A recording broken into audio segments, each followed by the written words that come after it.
மார்கழி மாதத்தில் சூரிய பகவான் குரு பகவானுடைய வீட்டில் சஞ்சரிக்கக்கூடிய காலமாகுங்க. இந்த மாதத்தை தேவர்கள் கண் விழிப்பாங்க அப்படின்னும் சொல்லப்படுது. அதிகாலை பொழுதாகவும் சொல்லப்படுதுங்க. அதாவது தேவர்களுக்கு பிரம்ம முகூர்த்த காலம் இந்த மார்கழி மாதமாகுங்க. அவர்கள் கண் விழிக்கக்கூடிய நேரத்தில் நம்ம இறை வழிபாட்டில் ஈடுபட்டு இருந்தோம் அப்படின்னா நம்ம என்ன வேண்டி கொண்டாலும் சரிங்க, அதை அப்படியே அருள்வாங்க அப்படின்னும் சொல்லப்படுது.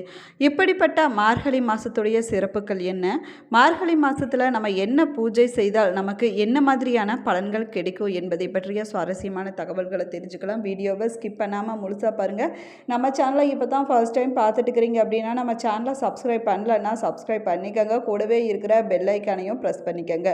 உங்களுக்கு ஜோதிட ரீதியாக சந்தேகம் இருந்தாலும் சரிங்க, ஜோதிடமிருந்து ஆலோசனை பெற வேணுனாலும் சரி, இந்த வீடியோக்கு கீழே டிஸ்கிரிப்ஷனில் வராகியம்மன் ஜோதிட நிலையத்தோட தொலைபேசி எண் கொடுத்துருக்குறேன். இந்த எண்ணுக்கு தொடர்பு கொண்டு பேசி பாருங்கள். உங்கள் பிரச்சனைகளுக்கு சரியான தேர்வு கிடைக்குங்க. வாங்க வீடியோக்குள்ளே போகலாம்.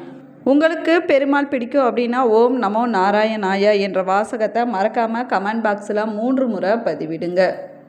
அறிவியல் ரீதியாக ஓசோன் மண்டலம் பூமிக்கு மிக அருகில் வரக்கூடிய காலம் இந்த மார்கழி மாதம் அப்படிங்கிறதுனால இந்த மாதத்தில் அதிகாலையில் எழுந்து பெண்கள் வாசலில் கோலம் போடுவது ரொம்பவே சிறப்பானதாகுங்க.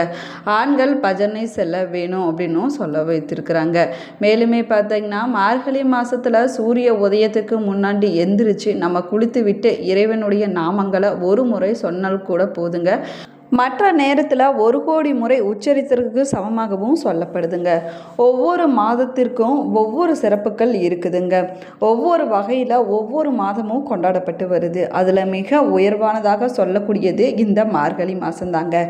இந்த மாதம் பார்த்தீங்கன்னா இறை வழிபாட்டிற்கு உரிய மாதம் அப்படின்னும் சொல்லப்படுதுங்க. அதனால தான் அர்ஜுனனுக்கு செய்த கீதை உபதேசத்தில் மாதங்களில் நான் மார்கழியாக இருக்கிறேன் அப்படின்னு கிருஷ்ண பகவான் விரும்பி சொல்லியிருக்கிறாரு அப்படின்னும் சொல்லப்படுது. ஒரு வருஷம் முடிந்த பின்னாடி புதிய ஆண்டு நம்மை அழைத்து செல்லக்கூடிய மாதம் அப்படிங்கிறதுனால இதை வழிபாட்டிற்கு உரிய மாதமாகவும் சொல்லப்படுதுங்க. உயிர்கள் இல்லாத மாதம் என்பதால் இந்த மாதத்தில் திருமணம் போன்ற சுப நிகழ்ச்சிகள், விதை விதைப்பது போன்ற எந்த ஒரு வேலையாக இருந்தாலும் அது தவிர்க்கப்படுது அப்படின்னும் சொல்லப்படுது. மேலுமே பார்த்தீங்கன்னா இது நன்மை மட்டும் இல்லைங்க, நம்முடைய ஆத்மாவையும் எழுப்பக்கூடிய மாதம் இந்த மார்கழி மாதம் அப்படின்னும் சொல்லப்படுதுங்க. இந்த மார்கழி மாதத்தில் அதிகாலையில் திருப்பாவை, திருவெண்பாவை, திருப்பள்ளி எழுச்சி போன்ற பாடல்களை நம்ம பாராயணம் செய்வது ரொம்பவே சிறப்பானதாகுங்க. மார்கழி மாதத்தில் சூரிய பகவான் குரு பகவான் வீட்டில் சஞ்சரிக்கக்கூடிய காலமாகுங்க. இது தேவர்கள் கண்விழிக்கும் அதிகாலை பொழுதாகவும் சொல்லப்படுது. அதாவது தேவர்களுக்கு பிரம்ம முகூர்த்த காலமாகுங்க இந்த மார்கழி மாதம். அவர்கள் கண்விழிக்கக்கூடிய நேரத்தில் நம்ம இறை வழிபாடு செய்து கொண்டிருந்தோம்னா நம்ம என்ன வேண்டி கேட்டாலும் அது அப்படியே அருள்வாங்க அப்படின்னும் சொல்லப்படுதுங்க. மேலுமே மார்கழியில் 30 நாட்களும் ஒரே ஒரு நாளாவது நம்ம அதிகாலையிலிருந்து விளக்கேற்றி வழிபாட்டில் ஈடுபட்டோம்னா அந்த ஆண்டு முழுவதும் அதிகாலை எந்திரிச்சு வழிபாடு செய்த பலனானது நமக்கு அளவிற்கு உயர்வான பலன்களை தரக்கூடியது சிறப்பான மாதமாகவும் இந்த மார்கழி மாதம் சொல்லப்படுதுங்க. இந்த அற்புதமான மார்கழி மாதத்தில் நம்ம என்ன செய்ய வேணும் அப்படின்னு பார்க்கலாம் வாங்க. மார்கழி மாதத்தில் நம்ம அதிகாலை நேரமான பிரம்ம முகூர்த்த நேரத்தில் எந்திரிச்சு குளிச்சு விட்டு பக்கத்தில் இருக்கக்கூடிய கோவிலுக்கு சென்று நம்ம இறை வழிபாடு செய்ய வேணுங்க. அதற்கு பிறகு பெண்கள் வாசலில் கோலம் போட்டு முடித்ததும் நிலைவாசலுக்கு முன்புறத்தில் ஒரு அகல் விளக்கை ஏற்றி வைத்து வழிபட வேணுங்க. அதற்கு பிறகு வீட்டு பூஜை அறையில் விளக்கேற்றி ஏதாவது ஒரு நாமத்தை அன்றைய நாளில் நம்மளால் குறைஞ்சபட்சம் 9 முறையாவது சொல்லி நம்ம வழிபாடு செய்ய வேணுங்க. நம்ம ஏற்றக்கூடிய அகல் விளக்கில் பஞ்சு திரி போட்டு நம்ம விளக்கேற்ற வேணுங்க. நம்ம ஏற்றக்கூடிய விளக்கில் ஏதாவது ஒரு எண்ணெய் இல்லைன்னா நெய் கொண்டு நம்ம விளக்கேற்றி வழிபடுவது ரொம்பவே சிறப்பானதாகுங்க. இந்த அற்புதமான மார்கழி மாதத்தில் நம்ம செய்ய வேண்டிய பூஜை முறைகள் என்ன அப்படின்னு பார்க்கலாம் வாங்க. மார்கழி மாதத்தில் பக்கத்தில் இருக்கக்கூடிய கோவிலுக்குள்ள நடக்கக்கூடிய தனுர் மாத பூஜையில் நம்ம கலந்து கொள்ள வேணுங்க. தனுர் மாத பூஜைக்காக நம்மளால் முடிந்த ஏதாவது ஒரு பிரசாதத்தை நெய்வேத்தியமாக நம்ம வழங்குவது சிறப்பானதாகுங்க. கோவிலுக்கு வருபவங்களுக்கு அதை பிரசாதமாக கொடுத்தோம் அப்படின்னா ஆண்டு முழுவதும் அன்னதானம் கொடுத்த பலனானது நமக்கு கிடைக்கும் அப்படின்னும் சொல்லப்படுதுங்க. மேலுமே தனுர் மாத பூஜை செய்வதும் கோவில்களில் நடைபெறக்கூடிய பூஜைகளில் நம்ம பங்கேற்பதும் தெய்வ அருளை நமக்கு பரிபூர்ணமாக பெற்றுக் கொடுக்கும் அப்படின்னும் சொல்லப்படுதுங்க. தமிழ் வருஷத்தில் 9வதாக வரக்கூடிய மாதந்தாங்க மார்கழி மாதமாகும். இந்த மாதம் தனுர் மாதம் அப்படின்னும் அழைக்கப்படுது. இந்த மாதம் முழுவதும் நம்ம அதிகாலையில் எந்திரிச்சு குளிர்ந்த நீரில் குளித்து விட்டு வாசலில் வண்ண கோலம் போட வேணுங்க. அதே போல் இறை வழிபாட்டில் நம்ம கலந்து கொள்வதும் இறை வழிபாடு செய்வதும் நமக்கு சிறப்பான பலன்களை கொடுக்கும் அப்படின்னும் சொல்லப்படுது. சுத்தமான காற்றை சுவாசித்து உடல் நலனை காக்கக்கூடிய மாதமாக இந்த மார்கழி மாதமானது இருக்குதுங்க. இந்த மார்கழி மாதத்தை இறை வழிபாடு பற்றி மாணிக்க வாசகர் திருவெண்பாவிலும் ஆண்டாள் நாச்சியார் திருப்பாவையிலும் சொல்லியிருக்கிறாங்க. அதிகாலை வழிபாட்டில் கோவில்களில் வேதங்களுக்கு பதிலாக திருப்பாவை, திருவெண்பாவை, திருப்பள்ளி எழுச்சி, ஆழ்வார் பாசுரங்கள் போன்றவை பாடப்படுவது வழக்கமாகுங்க. இந்த மாதத்தில் பார்த்தீங்கன்னா மிருத்யுஞ்ச ஹோமம் செய்ய இந்த மாதம் சிறப்பான மாதமாகுங்க.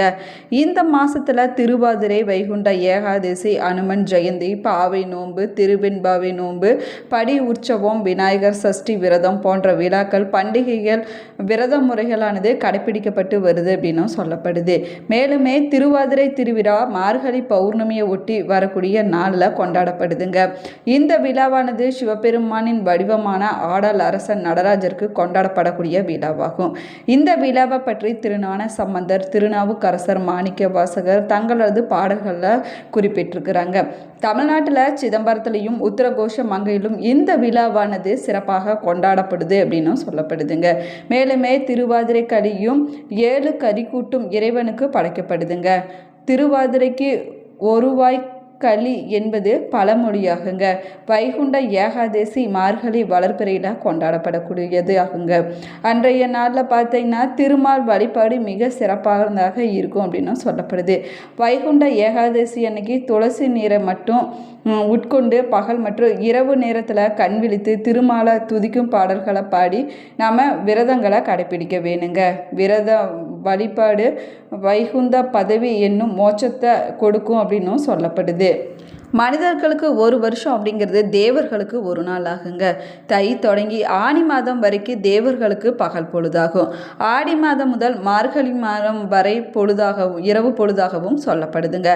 அப்படி பார்க்கும்போது அதிகாலையான பிரம்ம முகூர்த்தம் தேவர்களுக்கு மார்கழி மாதமாக சொல்லப்படுது. தேவர்களுக்கு பிரம்ம முகூர்த்தமாக இருப்பதனால மார்கழி மாதம் மனிதர்களுக்கு சிறந்த வழிபாட்டுக்குரிய மாதமாகவும் சொல்லப்படுதுங்க. மாதங்களில் நான் மார்கழியாக இருக்கிறேன் என்று பகவான் மகாவிஷ்ணு சொல்லியிருக்கிறாரு. மார்கழி மாதம் தனுர் மாதம் அப்படின்னும் அழைக்கப்படுது. இந்த மாசத்துல தனுசு ராசி குருவின் வீட்டில் சூரியன் குடியேறாருங்க.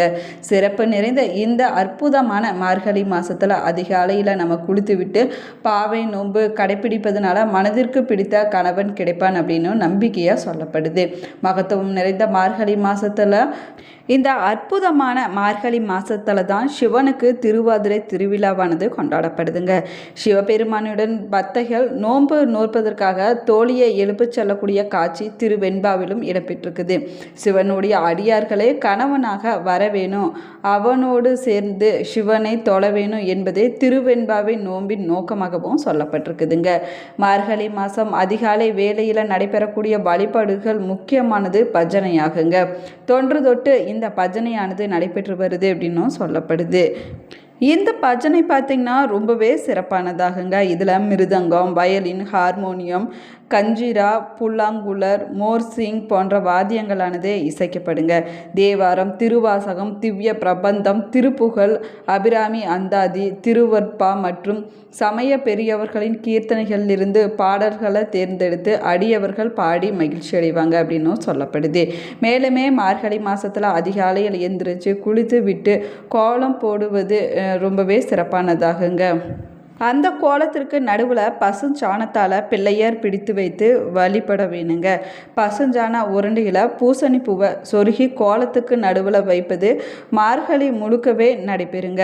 சில வீடுகளில் பார்த்திங்கன்னா அந்த பூ உருண்டையாக வரட்டியாக தட்டி சேகரித்து பொங்கலுக்கு ஆற்றில் கொண்டுட்டு போய் விட்டு விடுவாங்க. மார்கழி மாதத்தில் பல புராதன நிகழ்வுகளும் நடந்துள்ளதாக சொல்லப்படுதுங்க.